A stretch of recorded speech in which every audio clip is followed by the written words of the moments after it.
La visite de Jésus aux Néphites après sa résurrection fut soigneusement prévue pour nous enseigner des choses de la plus grande importance. Cela commença par le Père témoignant au peuple que Jésus est son Fils bien-aimé, en qui il se complaît. Puis Jésus-Christ en personne descendit et témoigna de son sacrifice expiatoire, invitant les gens à savoir avec certitude qu'il était le Christ, en s'avançant et en mettant la main dans son côté et en touchant la marque des clous dans ses mains et dans ses pieds. Ces témoignages établirent avec certitude que l'expiation de Jésus était terminée et que le Père avait accompli l'alliance qu'il avait faite de donner un sauveur. Jésus expliqua ensuite aux Néphites, en leur enseignant sa doctrine, comment obtenir toutes les bénédictions du plan du bonheur du Père qui nous sont accessibles grâce à son expiation. Aujourd'hui, mon message porte sur la doctrine du Christ. Les Écritures la définissent comme l'exercice de la foi au Christ et en son expiation, le repentir, le baptême, la réception du don du Saint-Esprit et la persévérance jusqu'à la fin. L'expiation du Christ crée les conditions permettant de nous reposer sur les mérites, la miséricorde et la grâce du Saint-Messie, d'être rendus parfaits en Christ, de recevoir tout ce qui est bon et d'obtenir la vie éternelle. D'autre part, la doctrine du Christ est le moyen, le seul moyen, grâce auquel nous pouvons obtenir toutes les bénédictions qui nous sont accessibles grâce à l'expiation de Jésus. C'est la doctrine du Christ qui nous permet d'accéder au pouvoir spirituel qui nous fera passer de notre état spirituel actuel à un état où nous pouvons être rendus parfaits comme le Sauveur. D. Todd Christopherson a dit de ce processus conduisant à une nouvelle naissance. Contrairement à notre naissance physique, naître de nouveau est davantage un processus qu'un événement. Et le but essentiel de la condition mortelle est de s'engager dans ce processus. Examinons chaque élément de la doctrine du Christ. Premièrement, la foi en Jésus-Christ en son expiation. Les prophètes ont enseigné que la foi commence quand on entend la parole du Christ. Les paroles du Christ témoignent de son sacrifice expiatoire et nous disent comment nous pouvons obtenir le pardon, des bénédictions et l'exaltation. Quand nous entendons les paroles du Christ, nous exerçons la foi en choisissant de suivre les enseignements et l'exemple du Sauveur. Néphi enseigne que, pour faire cela, nous devons nous reposer entièrement sur les mérites du Christ qui est puissant à sauver. Comme Jésus était un Dieu dans la vie prémortelle, comme il a eu une vie sans péché, et pendant son expiation a satisfait toutes les exigences de la justice pour vous et pour moi, il a le pouvoir de ressusciter tous les hommes et détient les clés pour le faire. Et il a permis que la miséricorde l'emporte sur la justice à condition que nous nous repentions. Une fois que nous comprenons que nous pouvons obtenir la miséricorde grâce au mérite du Christ, nous pouvons avoir la foi qui produit le repentir. Nous reposer entièrement sur les mérites du Christ signifie donc croire qu'il a fait ce qui était nécessaire pour nous sauver et agir conformément à ce que nous croyons. La foi nous amène aussi à ne plus autant nous inquiéter de ce que les autres pensent de nous et à commencer à nous préoccuper beaucoup plus de ce que Dieu pense de nous. Deuxièmement, le repentir. Samuel de Lamanite enseignait, si vous croyez en Christ, vous vous repentirez de tous vos péchés.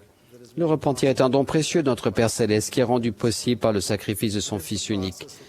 C'est le processus qu'a donné le Père par lequel nous pouvons changer nos pensées, nos actions et notre personnalité afin de devenir davantage comme le Sauveur. Il ne sert pas seulement pour des péchés graves, mais c'est un processus quotidien d'auto-évaluation et d'amélioration qui nous aide à surmonter nos péchés, nos imperfections, nos faiblesses et nos défauts. Le repentir nous fait devenir de vrais disciples du Christ, ce qui nous remplit d'amour et bannit toute crainte. Le repentir n'est pas une solution de secours pour le cas où notre plan de vie parfait échoue. Le repentir continuel est le seul chemin qui peut nous apporter une joie durable et nous permettre de retourner vivre avec notre Père Céleste. Grâce au repentir, nous devenons soumis et obéissants à la volonté de Dieu. Mais on ne peut pas y arriver tout seul. La reconnaissance de la bonté de Dieu et de notre néant, combinée à tous nos efforts pour conformer notre comportement à la volonté de Dieu, fait entrer la grâce dans notre vie. La grâce est l'aide ou la force divine donnée grâce à l'immense miséricorde et l'amour de Jésus-Christ, afin d'accomplir les bonnes œuvres que nous ne pourrions pas faire si nous étions laissés à nous-mêmes. Comme le but du repentir est que nous devenions comme le Sauveur, ce qui nous est impossible d'accomplir seul, Nous avons désespérément besoin de sa grâce afin de faire les changements nécessaires dans notre vie. Lorsque nous nous repentons, nous remplaçons notre ancien comportement mauvais, nos faiblesses, nos imperfections et nos craintes par un nouveau comportement et de nouvelles croyances qui nous rapprochent du Sauveur et nous aident à devenir comme lui. Troisièmement, le baptême et la Sainte Seine. Le prophète Mormon enseignait que les prémices du repentir, c'est le baptême. Pour que le repentir soit total, il doit être associé à l'ordonnance du baptême accomplie par une personne qui détient l'autorité de la prêtrise de Dieu. Pour les membres de l'Église, les alliances contractées au moment du baptême et à d'autres occasions sont renouvelées lorsqu'ils prennent la Sainte Seine. Au cours des ordonnances du baptême et de la Sainte Seine, nous faisons alliance de respecter les commandements du Père et du Fils, de toujours nous souvenir du Christ et d'être disposés à prendre son nom ou son œuvre et ses qualités sur nous. En contrepartie, le Sauveur fait alliance de nous pardonner ou de nous remettre nos péchés et de déverser plus abondamment son Esprit sur nous. Il promet aussi de nous préparer à la vie éternelle en nous aidant à devenir comme lui. Les ordonnances et les alliances sont essentielles dans la doctrine du Christ. Quand nous recevons dignement les ordonnances de la prêtrise et respectons les alliances qui leur sont associées, le pouvoir de la divinité se manifeste dans notre vie. D. Todd Christofferson a expliqué que ce pouvoir de la divinité se manifeste en la personne et par l'influence du Saint-Esprit. Quatrièmement, le don du Saint-Esprit. Après le baptême, nous recevons le don du Saint-Esprit par l'ordonnance de la confirmation. Si nous le recevons, ce don nous permet d'avoir la compagnie constante d'un Dieu et l'accès continuel à la grâce qui accompagne son influence même. Le Saint-Esprit, notre compagnon constant, nous donne le pouvoir ou la force supplémentaire de respecter nos alliances. Il nous sanctifie aussi, ce qui signifie que nous sommes libérés du péché et devenons purs et saints par l'expiation de Jésus-Christ. Le processus de sanctification non seulement nous purifie, mais il nous dote aussi des dons spirituels ou des qualités divines du Sauveur et change notre nature même, de sorte que nous n'avons plus de disposition à faire le mal.